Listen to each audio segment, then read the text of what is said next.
It was two superheroes going toe to toe in the main event of Monday Night Raw. You had the Scorpion King, The Rock, and you had the Hamburglar Hurricane Helms. But maybe it's The Rock that'll be ending up serving hamburgers because he lost to the Hurricane. Stand back. There's a big L coming through for Dwayne Johnson. Welcome back, guys, to Fog Wrestling for your Monday Night Raw review. March 10th, 2003. Almost 21 and a half years ago. Probably longer than 21 and a half years ago. Oh, what a time it was to be a wrestling fan. Big L for The Rock. Big noses for Triple H. Well, big W for us, because it's The Rock's second last match on free TV, folks. This is what you used to have when wrestling was great. I mean, take The Rock out of this show. Look at it you've got, man. You had Austin and Scott Steiner in the most throwaway backstage segment of fucking all time. Just talking to each other. Just talking. Just looking at each other. Nowadays, you're lucky if you get that at Mania. Triple H would drag it over 6 months. A simple backstage discussion. Anyway, let's talk Hey, Austin, I'll be there at Raw next week, backstage. There's only one thing I gotta ask you. What do you want to talk about? Time to fall asleep, but Bischoff makes sure we don't fall asleep because he kicks off the show. He tells the Raw heels to be nice to Austin. He's no longer an enemy. I don't want him to be my enemy. It's the last thing I need. Let's bury the hatchet. He excuses all the heels. I mean, and I say heels here. You've got Christian, Jericho, 3-minute warning, Chief Morley, Bischoff. I mean, it's not even jobbers we're talking about here. Talking about some bona fide main eventers in this room. Chris Jericho, main event at Mania 18. Beat Rock and Austin in the same night, I'll let you know. God dang. And then as those leave, you're like, this is great. And then The Rock is in the doorway and it's like, down, things just got a little bit greater. The Rock comes in, he's like, you know what? I'm not having that match tonight, Uncle Eric. I don't want Booker T. Fuck Booker T. I want Stone Cold Steve Austin. I knew this match wouldn't take place. Not because I didn't actually know. But I don't understand why Bischoff was so keen to screw Booker T. It's almost like the past couple of weeks they've just went, you know what? Yeah, Booker T's going to challenge Triple H, but let's be overly racist towards the guy. Yeah. It actually made no sense. But I know The Rock's half black. Can't let the black guy win. Don't understand this. Rock says he'll wrestle tonight, but not Booker T. And then you get the intro to Raw, which is fantastic. And then speaking of fantastic, yeah, the match itself might not be fantastic, but look at this for a match to kick off Raw. Rob Van Dam and Kane against Chris Jericho and Christian. What more could you ask for? 4 bona fide Hall of Famers and 4 guys that, dare I say, would probably vote Donald Trump. I know a few of them vote Donald Trump. Ain't Christian and Rob Van Dam? I know Kane and Jericho definitely do. Aye. I think Christian would. But he's Canadian. I know he would obviously can still vote but I think Rob Van Dam's the sort of guy who'd be like, pick a hand. I mean, I think if Trump's not letting him smoke, then RVD's not having it.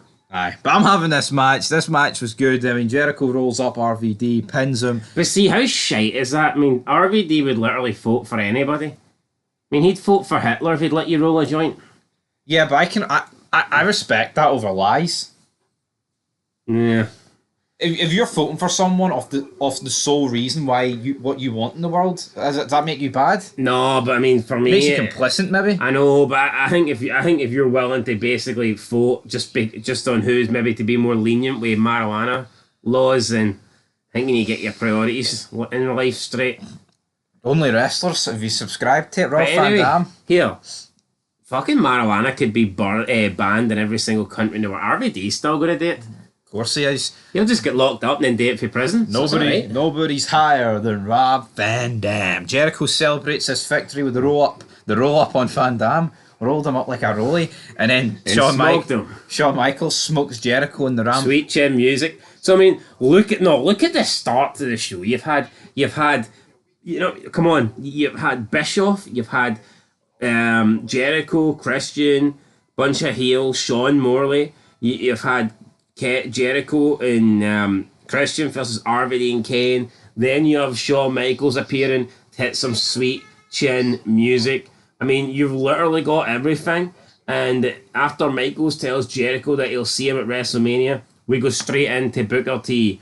Booker T comes down to the ring, talks about Triple H talks about last week, talks about his upbringing and going to jail when he was younger, talking about the mistakes that he made, but you ain't gonna make a mistake at WrestleMania 19, sucker.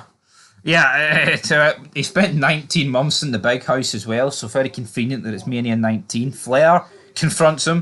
Wait, look at the names you're getting here, holy shit. Yeah, but he tells him that means Booker is bad news. I tell you what, though. We even got Michael Jordan and Tiger Woods on the show. You will struggle to... Albeit not in person, but name dropped. But you will struggle to find a wrestler, I think, without some form of criminal record. Look at the amount of mugshots out there. I know. Wait, how many wrestlers have done shit that's jail-worthy and just not went? Well, fuck aye, of course. You know... I mean, every time Ric Flair comes within 50 feet of a woman, he should probably be in jail, but... He definitely should be, and there'll be another guy in that list later on by the name of Jerry the King Lawler. But it's more like when he gets within 50 yards of a crash or something like that. He says, but Flair says that Booker T is bad, but not bad enough to be World Heavyweight Champion. He's a bad man, but you're not bad enough to be Triple H. Man. He punches Flair, goes to backstage. Triple H is like, "Oh, what are you here for? Are you here to get the title?" To me, this makes no sense, right? You can say that Triple H thinks Booker T is no threat. Triple H is out the shower here. He's having like a shave or something. He's got his back turned to Booker T and he's like, "Can you get the title for me?" This is fucking overly burying for the sake of burying. Yeah, I don't get it. I mean, honestly, they're trying to make you believe that the Hurricane's more of a threat to The Rock than Booker T is to Triple H. Yeah, but like Triple H is supposed to be like the heel, like the bastardly heel, can be cowardly at times as well. Like, why is he turning his back to a guy that's like of equal stature? Why is he acting tough backstage when we know Evolution?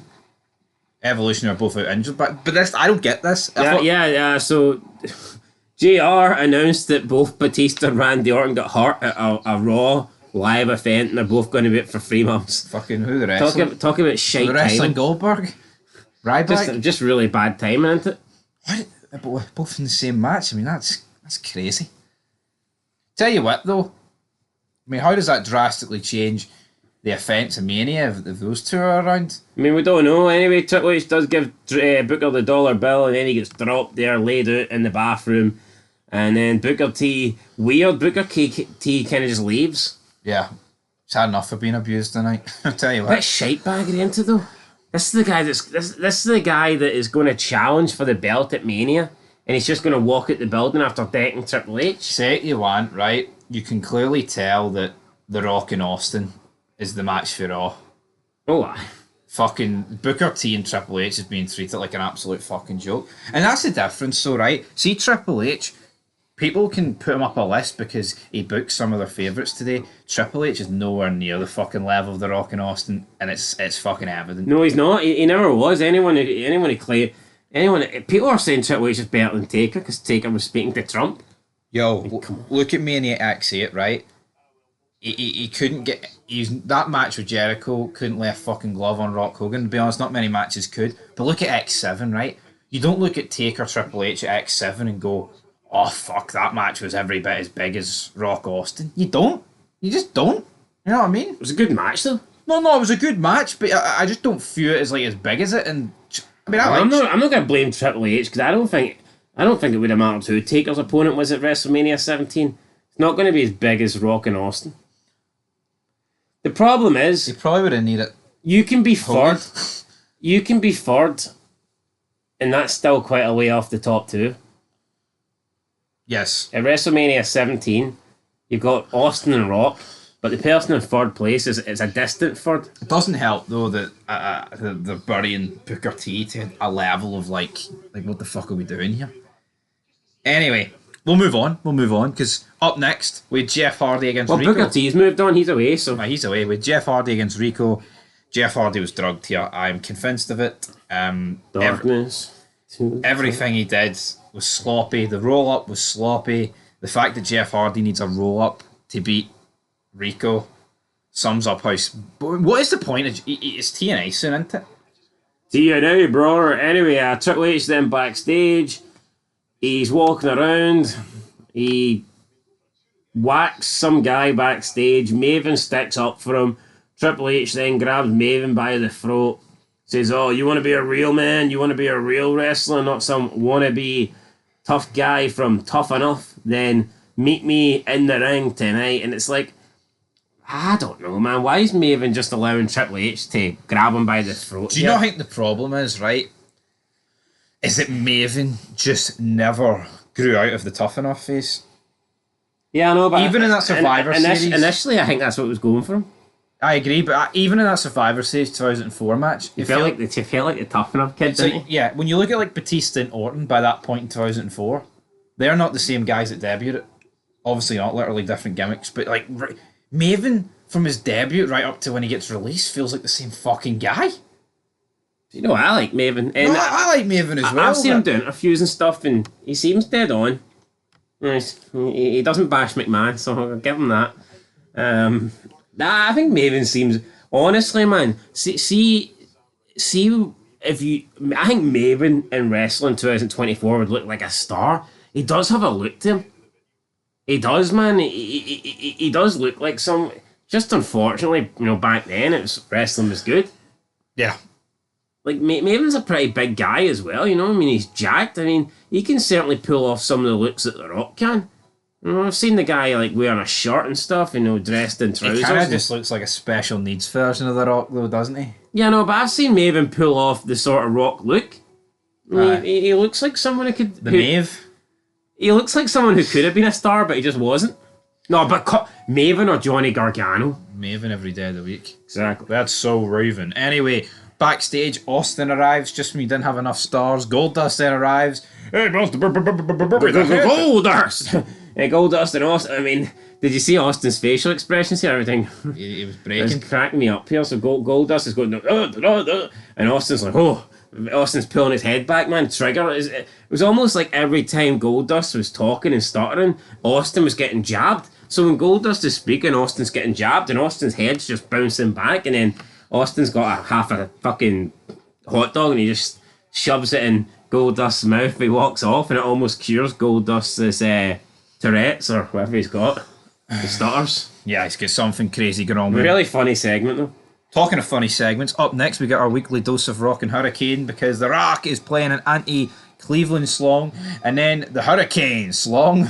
Easy boy. No, not the slong. Easy big fella. Easy big fella. But The Rock's like, tonight it's going to be one-on-one with the great ones. And then walks the Hurricane. Hurricane. See, I like this because you don't know who it is. Just a wee bit of suspense, even though you're going to find it in 2 seconds. But just none of this whole Triple H. See, if this was today, you'd have had to wait 8 weeks to find out who The Rock was taking on tonight, even though that's not physically possible. Oh, But this match would have got postponed for 8 weeks to drag out who the opponent could be. But I think this is just so simple. The Rock speaking to someone, but you can't see who it is, and then you get the little reveal. See, that could be... Let's say people hate the Hurricane, right? And people turn off the TV whenever they see him. Delaying it for that extra 2, 3, 4 seconds, that's no, the problem is though. Extra few. See, today we don't even care about the guy on camera, so why are you going to care about the guy off camera? True. I mean, You've got The Rock on camera here. Who could be the best guy? It's like Cody. Imagine Cody. Hey, next week I'm gonna invite you into the ring and ask you, what do you want to talk about? Oh, would we possibly care about who was off camera? No, we would not. But it's going to be the Scorpion King against the Hamburglar. The Rock asks Hurricane what kind of powers he's got. Hurricane reveals he's got this Hurra powers. The Rock's like, you know what? Let's get serious, kid. I wish you luck tonight. Biggest night of your career. Then punches him. Sparks him clean out. Spark plug Bog Holly. Right, and up next, Stratus against Jazz, #1 contenders match. 20 seconds in, Victoria runs in and lays them both out with a belt. This is exactly what should happen. Because see, at the end of the day, I want to see longer Austin Rock segments with Bischoff. I don't want to see a 20-minute Trish Stratus Jazz match. I have no issue with Trish Stratus. I have no issue with Jazz. Well, I don't really like Jazz, I'll be honest. But see the people today, they'd cry about this. Why are you only getting a 20 second? Taking time away for the women. We don't want to see Austin and Bischoff. We want to see the women. The women, brother. Fuck the women. Literally. Anyway, let's move on. Austin and Bischoff up next. A segment with Bischoff, Austin. That's it. You talk about a star-studded show. Yeah, brilliant. Yo, this show's been more star-studded than the last 5 Manias combined. Work out, wasn't it? Down. It's legit legend after legend after legend. I mean, pretty much everybody that you've seen tonight is in the Hall of Fame or will be in the Hall of Fame. Absolutely. It's a good thing Chris Benoit's on SmackDown, but we do have Bischoff comes out. He apologises to Austin. I'm sorry for firing you via FedEx. I'm sorry to JR. I'm sorry for saying that you wouldn't amount to anything. I'm sorry for everything else. Then he pretty much he kind of like backtracks in a way because he's like, you know what? But if I didn't fire you, Austin, it would never have happened. But then it's like, well, if that never happened, mate, it's crazy how like the world works because if Bischoff never fires Austin, WWE probably never beat WCW. Or at least it happens in a different timeline. Would you agree with that? No, absolutely. Austin's, I mean, obviously, Austin's like the biggest star wrestling's ever created. So you take him out of WWE's firepower, man, they're going to lose a hell of a lot. Hell, the Attitude Era might not happen without Austin. Nope. All that stuff, but Austin's out boring. He says the only thing he wants to bury tonight is his foot in Bischoff's ass. Damn it. Then The Rock comes out on stage and it's like brilliant. The Rock basically challenges Austin to a match. He's like, do you remember the last 2 times we went 1-on-1 at WrestleMania? Austin points out, yeah, I whipped your ass not once, but twice. Rock kind of buried because that's exactly what went down. The Rock's like, nah, you ain't nothing. I'll accept The Rock saying you ain't nothing to the Hurricane. Saying Austin ain't nothing, it doesn't work. You're lying, Rock. You're telling yourself fibs. You can tell anybody else on the roster that you ain't nothing, but not Austin, damn it. But Austin says that The Rock is scared. He then lays down in the middle of the ring. Bischoff at this point is just awkwardly lingering. Spare part, a part of the Austin and Rock wheel. Austin not a bad wheel to be a part of, though. Yeah, it's a pretty good fucking wheel. He's like, you know what, though? I'm not leaving until I batter someday. So he turns around and starts stamping into Bischoff. The Rock then runs down. He tries to get into the ring. Austin turns around and The Rock tucks his tail and buggers off. Great segment. I mean, how could it be bad? Just couldn't, could it? I mean, you give these guys a segment, man, it's not going to be bad. And then up next, you get Triple H against Maven. Star-studded. I mean, Triple H wins and then literally fucking Game of Thrones execution style throws Maven into the ropes and he nearly dies. This was not scripted. Yeah, no, Maven literally caught and... I don't think this was scripted. Didn't look scripted.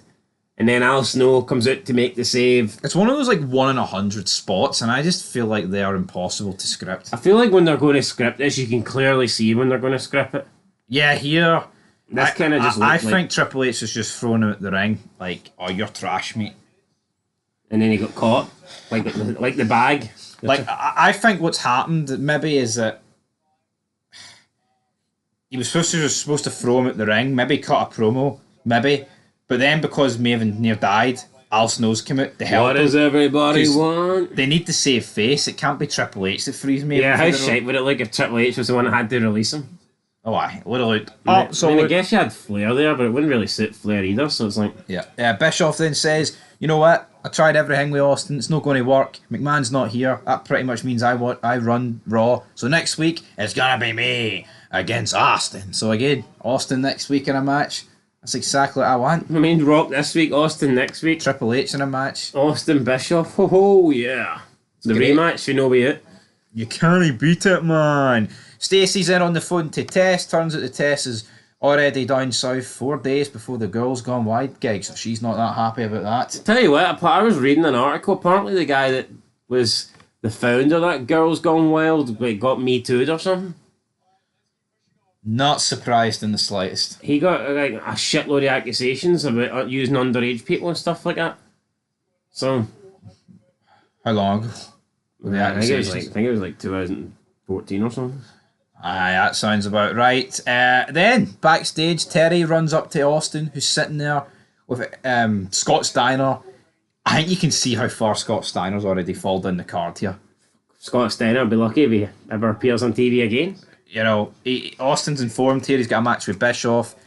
He then walks off, and then the camera just pans to like Terry and Steiner looking at each other. Weird. I mean, you know what, I feel bad for Steiner. What was his match against Triple H bad? Yes. But you know what? See, after rewatching them, they're not as bad as I thought they were. You know, sometimes like when you play a game or watch a movie from years and years ago, and then it just doesn't really hold up the next time you rewatch it. Yeah. I remember these matches being shite, and you know what? They weren't. I remember once. They were. I thought they were average. I remember once, I can't remember what it was, HM3 or a DVD store. I remember looking at No 8 2003 and I saw Scott Steiner and Triple H on the front cover. And it's the three, they're on the front cover, Hogan Rock and Bischoff Austin. And I purposely didn't buy the DVD and opted for Survivor Series 2003 instead because of Scott Steiner. You made a good choice, like, to be fair. Yeah, no, Survivor Series 2003 I think is the better pay-per-view, but... It is? What do you mean you think? Well, no, it is, but well, that's great. It's fantastic, but you get my point. It's like, I didn't know at the time which pay-per-view was better, but I knew the match was awful. But I don't think it was awful. Yeah. But obviously I made the right choice. No, but you go on... You don't go online, man, and people make it as this is the worst match they've ever seen. Give me Stein over Triple H over fucking any of the 7 games between Andrade and Carmelo Hayes. Absolutely, but Steiner looks like a the wrestler. Dudleys are reinstated. Then Morley says you're not reinstated, but if you beat us in this handicap match, then you can be reinstated. But then Morley and Lance Storm just batter Devon 1, 2, 3. Fair enough. Just like that, Devon Dudley gets beat. No tables tonight. Table for one. Devon Dudley gets beat. Right, up next, the girl Trying to keep another black man down. Where was Teddy Long tonight, by the way? I don't know. Teddy Long needs to help a player out. He needs to help Booker T out. He does, doesn't he? He needs to help Booker T. Anyway, we Rodney get Rodney Mack, actually, he was backstage earlier, was he not? I think he was. Girls Gone Wild wet t-shirt contest up next, and of course Jerry Lawler is hosting this. So now, Online World of Wrestling has described this segment as Jerry Lawler plus 4 sluts versus Stacy Keibler. You know, it's a bit of a derogatory way of describing 4 women this guy doesn't know. It is, isn't it? What happened there? What about empowerment? Yeah, what about that? What about it? Yeah, I mean, but see, yo, is this the greatest segment of all time? No. It does exactly what it's supposed to be in the tin. Who the fuck would rather watch a 20-minute match, women's match, than this? Well, I mean, I don't know, but I mean, a lot of people love Jordan Grace from TNA. And I mean, not only does she look like a man, but she's got an OnlyFans. So I mean, if you want to be throwing around names, then why don't you throw some names her direction? She's a fat, fucking muscly freak show bastard. Notice the way all these wrestling fans are into the ones that look like men. There's no escaping it. The Rhea Ripley's, the Raquel Rodriguez's, the Shayna Baszler's, which doesn't even look like a man. Also, the one they really like from AEW, Chris Statlander. Aye, Seem to really like the butch, masculine. Our chromosomes are questionable. Yeah, but you know, it's just I mean, I don't get it. Online World of Wrestling. Whoever writes up this old shit, he just seems to be a guy that fucking is weird. He seems to be someone who hated wrestling in the past, and we're people who we hate wrestling. Like he said earlier in the Rock Austin Bischoff thing, the Rock continues his boring promo, blah blah blah. Oh, aye. No, but there is people that genuinely hate it wrestling. There's people that think the Ruthless Aggression era outside of like SmackDown for a period was fucking awful. And I can't. No, I don't get though, right? I don't get that. Obviously, I think 2003 is worse than like peak Attitude Era. It just is, right? But I think if you don't like this Raw and like previous Raws, I don't see how you'd have liked the Attitude Era. It's similar. You know, yeah, no, it's not like the SmackDown 6 is something you'd have seen in the Attitude Era. It's not. It's something completely different.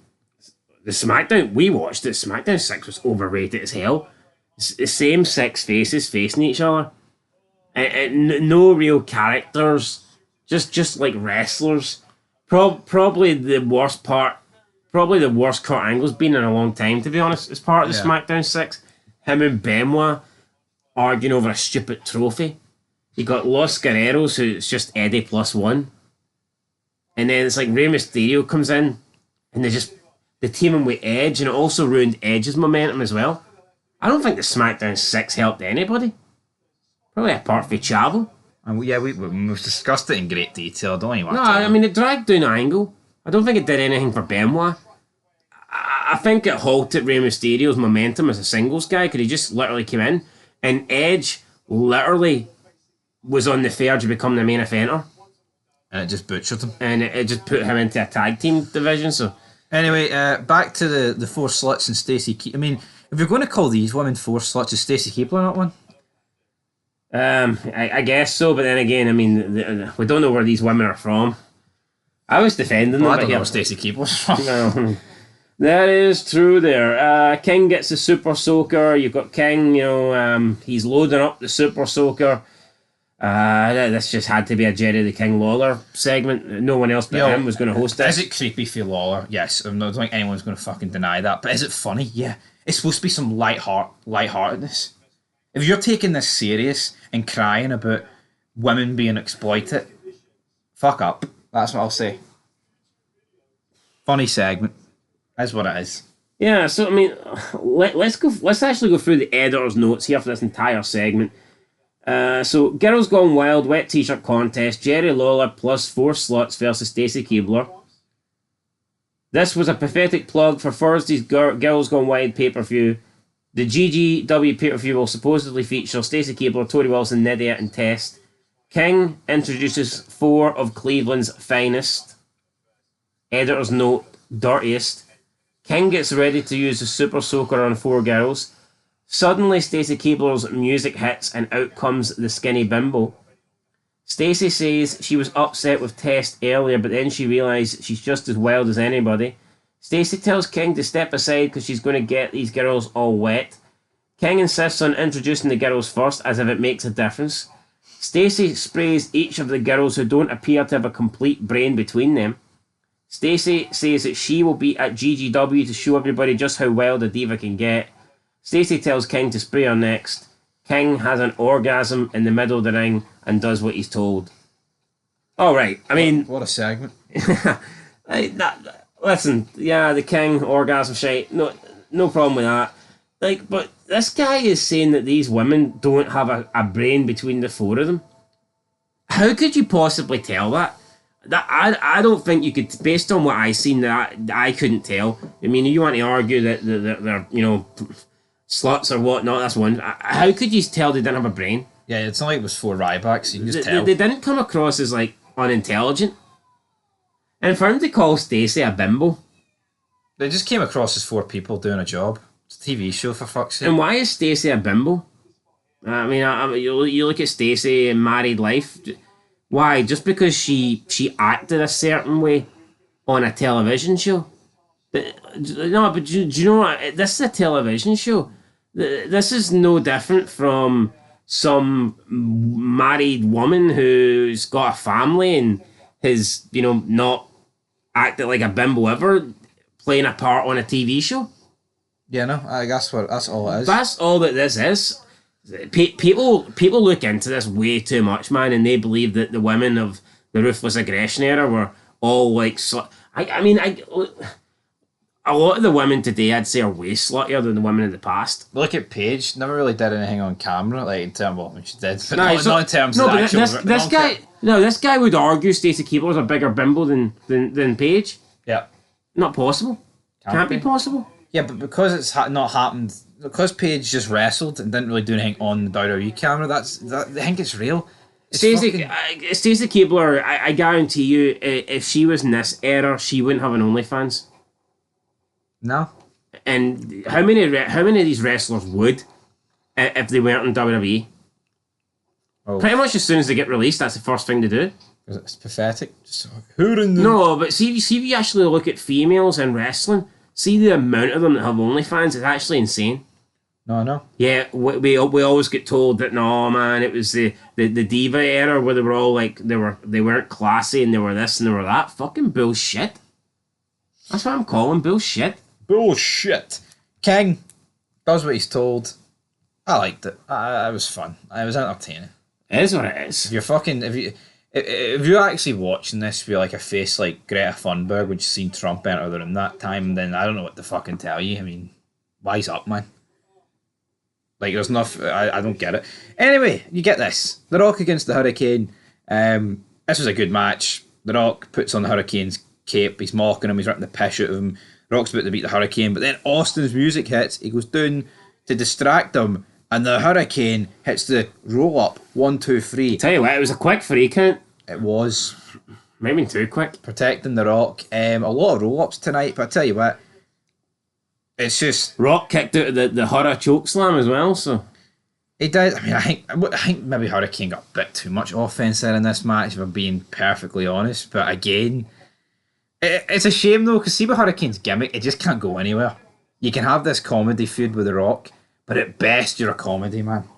Nothing wrong with that. No, there's nothing wrong with that. He knows his part and he knows his place, but at the end of the day, the Hurricane... Give me the Hurricane over anybody today. Oh, you can't mean that. That shows how biased... Here, see, the Hurricane has brought me more entertainment than any fucking wrestler today. See, the Hurricane and his stuff with The Rock alone has brought me more entertainment, has brought me more joy than 10-minute Roman Reigns entrances. Roman Reigns staring at the crowd, moving his jawline about, circular motions, 360-degree angles for 5 minutes before saying, acknowledge me. Aye, I don't give a shit if Roman Reigns has pushed the main eventer and the Hurricane was just pushed as a mid-card job guy. For me, the Hurricane... much more entertaining. I'll put the Hurricane against Roman Reigns all-time list. 100% I will.